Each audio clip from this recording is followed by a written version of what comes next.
Hey, what's up, person? Are you frustrated with your life? No. Are you tired of spinning your wheels and you keep on watching self-improvement videos trying to find that aha moment, the thing that gets you out of your rut? If that's you, stop that. Well, Jake, it's a relief to know what's been eating on you. I wish you'd have told me sooner. Getting to where you want to be in life, it's difficult, absolutely, but it's extremely simple. The method to getting anything that you could possibly want in life comes down to, I would argue, 3 things. If you can get all of these 3 things right, then there's nothing that can stop you. Unless, all of your limbs get blown off in a terrible accident. Number 1. You need to develop a vision, because without a vision, there will be absolutely no telling whether you're making progress in life or not. Most people do not have an adequate vision for where they want to be. Most people wake up every single day and just look at the tasks they have at hand and just sort of vaguely hope that they will make more money, find a girlfriend, get a nice house eventually. They have all of these sort of pre-installed, vague NPC sentiments in their head, things that would be nice, right? But of course you want those things. Everybody wants those things. Those things are not a vision. That's just sort of like accidentally inheriting the sentiments of society. You need to develop a vision that is exciting to you and your life. A vision that I can't tell you about. I can't tell you what's exciting to you, but you have to figure it out. You must figure it out. So ask yourself, if everything went your way and you behaved optimally, if you managed to find the discipline necessary to overcome the little obstacles in your life and the big ones, where would you ideally want to be 1 year from now? Take out a pen and paper and write these things down in detail. You have to create a vision that excites you, otherwise you will distract yourself with pleasure. So when you're constructing this vision, I highly encourage you to not just think about the things you want to have. Everybody wants to wake up in a nice giant household with a big comfy bed and drive off in their Lambo, have a very fulfilling job that makes them a lot of money, and they have all these nice clothes and their body is nice and jacked. And these things are nice to think about, but a far more important question is, how do you want to behave? What kind of person do you want to be? How do you want it to feel to be you? You can imagine yourself with all of these luxuries around you, but at the end of the day, think about what that would feel like to be you. Is it sort of powerful, peaceful, focused? Do you want to be somebody who has their priorities in line? Somebody who has sort of burned away their lesser self? Are you somebody who wakes up in the morning with energy, just teeming with motivation and excitement to tackle the most important things in your day? Develop a vision that's more exciting to you than the pleasures that surround you. Okay, so the next thing is to weaponize your attention. Almost everybody underestimates the power of their attention, but there are very few people in the world who understand it fully. And those people are in power. The people who understand attention fully, those are the people who've created an entire economy around human attention. Look no further than your tech giants of the world. The truth is, human attention is the most valuable resource on the planet. When people focus on something, when a society focuses on something, things get done or undone. Societies are built or they crumble. And the modern landscape is built very evidently around influencing, maintaining, and controlling human attention. Even me right now, talking in front of this camera, the longer you pay attention, the better this video will do for me. But hopefully, I can leave you with something where you can go, oh wait, I need to develop my own vision, I need to pay attention to that vision, and I need to make things happen in my own life. And then hopefully, you don't need to watch my shit. You don't need to watch anybody's shit. You can be paying attention to what you want to be paying attention to. So in order to gain traction in your life, you need to realize that your attention is the vehicle that will drive you towards your North Star. And it makes perfect sense because attention is a prediction. Where our eyes gaze, our feet tend to follow. A really good example of this is how I became a YouTuber. How did I get here? Is this exactly what I've always wanted to do with my life? Not really. I still want to be a director and create high quality art, be a master of cinema, but it makes perfect sense why I ended up here for the time being. And that's because that is all I paid attention to as a kid. I was constantly making YouTube videos with my friends, comedy sketches, fight scenes. I was constantly absorbing and uploading to YouTube. It's where my attention was, and soon my feet followed. So ask yourself, are you treating your attention with respect? And in what ways are you allowing your attention to go elsewhere? What are you obsessed with? What's constantly on your mind? Whatever that is, if it's not towards your vision, you will lack the fuel to get there. So this might all sound extremely overly simple, but I think the truest things in life are generally pretty straightforward.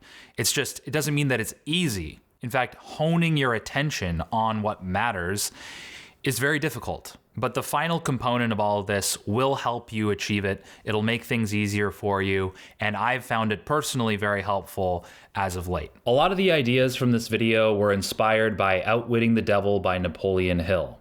I listened to that recently using today's video sponsor, Audible, and I think that you should too, because this is the first audiobook that I've recommended on the channel that I didn't completely love. And why does that mean you should listen to it? Well, I think it's because the good points that Napoleon Hill makes are really good. They're sort of life perspective altering points, and that's why I made this video. However, there are some other concepts from the audiobook that I'm a little bit lukewarm about, and sometimes they come across as crazy or just genuinely unhinged, and I want you to experience that for yourself. And for those of you who don't know, Audible is the leading provider of audio entertainment and audiobooks all in one place. Every single month, they send you 1 credit, which you can spend on any audiobook of your choice, regardless of cost, and you get to keep that audiobook forever. Audible members also get instant access to a rapidly expanding catalog of Audible originals, podcasts, and exclusive series. So if you're interested in joining me in being big-brained and listening to some of the greatest insights ever recorded, then if you use my link in the description below or text Better Ideas to 500-500, then you'll get a 30-day free trial. Once again, go to audible.com/betterideas or just text Better Ideas to 500-500 to get your 30-day free trial. And thanks again to Audible for sponsoring this video. So this final component is surrender. I'll call it surrender for this video, but last video I called it submission. So let's rewind a little bit. Remember how at the beginning I talked about reflecting on who you want to be and what you want it to feel like to be you? Well, chances are when you were imagining that, when you were really thinking about that, you actually felt it, right? You actually caught a glimpse and were able to relax into that feeling. Your posture probably changed a little bit. Maybe you were very stressed before, you're very uptight about all these things you have to do, but you allowed yourself for just a few minutes to relax into the possibility of feeling different. Well, that is proof that you can feel that way right now. The feeling that you want to feel is available to you at all times, right? You can be right now the person that you want to be. Therefore, all of these external circumstances that you want for your life are merely the branches that grow out from this authentic feeling of being you.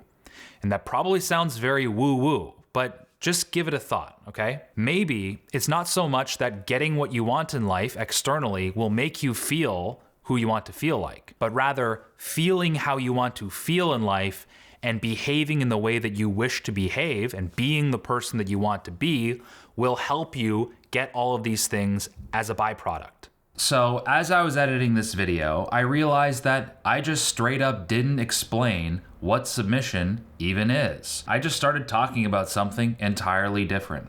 I already talked about this in like 2 other videos, but yeah, I should really stop overusing this concept. I think I should really write some new material. Submission is basically this idea. Instead of, like when you need to do something that you know you need to do, there's all this like physiological tension, right? You feel very like, if I could just get myself to do it, right? Then I'd be a better person, but I suck, right? There's a lot of tension, right? We kind of fight ourselves.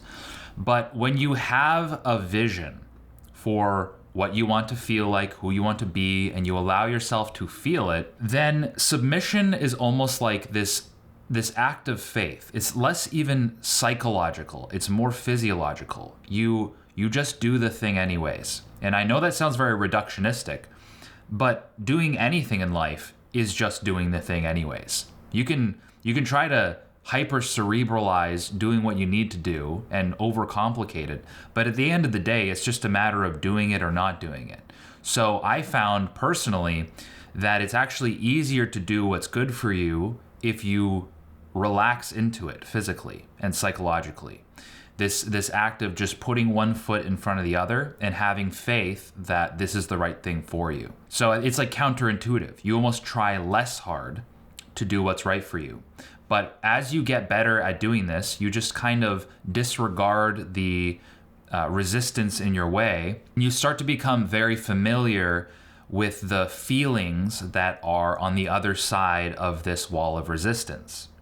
It's a feeling of peace, of calm, of duty. Sometimes it's even a feeling of excitement. You get very excited that you're actually finally doing what you need to do, right? It's a very good feeling. And a lot of the time when we procrastinate and we're doing all these, we're doom scrolling Instagram or whatever, we are actually looking for this feeling. And we just can't find it at Instagram. We can't find it on TikTok. It's only found by relaxing into what you know you need to be doing, relaxing in to the steps necessary to achieve your vision. And there's no better feeling than that. Some call it a flow state. You can call it whatever you want, but it's the best feeling in the world. So get good at submitting to your higher conception of good. You can call it your heavenly duty, your vision of heaven, and good luck. Just do it, but enjoy yourself as you do it. If you liked this video, make sure that you actually hit like, because when you hit the like button, the algorithm blesses me. YouTube, the algorithm, it goes, okay, this video is cool, more people should watch this. That really helps me out, and it helps everybody out, so it's just a win-win. If you're lurking here, consider subscribing. Other than that though, thank you so much for watching, and we'll catch you in the next video.